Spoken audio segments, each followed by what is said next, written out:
আল্লাহু আকবার লা ইলাহা ইল্লাল্লাহু আল্লাহু আকবার ওয়ালিল্লাহিল হামদ। সম্মানিত দ্বীনি ভাই বোনেরা, তাকবীরে তাশরিক কি এবং তাকবীরে তাশরিক কত তারিখ থেকে কত তারিখ পর্যন্ত পড়তে হবে এবং তাকবীরে তাশরিকের ফজিলত কি, আজকের ভিডিওতে আমরা এ বিষয়ে আলোচনা করব। তাকবীরে তাশরিক হলো একটা বিশেষ তাকবীর, যেই তাকবীর হাদিস দ্বারা প্রমাণিত। আল্লাহু আকবার লা ইলাহা ইল্লাল্লাহু আল্লাহু আকবার ওয়ালিল্লাহিল হামদ। এই তাকবীরটি জিলহজ মাসের 9 তারিখ ফজরের পর থেকে নিয়ে 13 তারিখ আসর পর্যন্ত এই 5 দিন সমস্ত নারী এবং পুরুষের উপর কমসে-কম একবার পাঠ করা ওয়াজিব।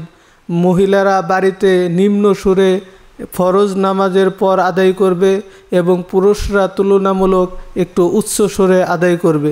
তো এই তাকবীরে তাশরিক প্রত্যেক বালেগ মুসলমান ফরজ নামাজের পরই আদায় করতে হবে, চাই সে একাকী নামাজ পড়ুক বা জামাতে নামাজ পড়ুক।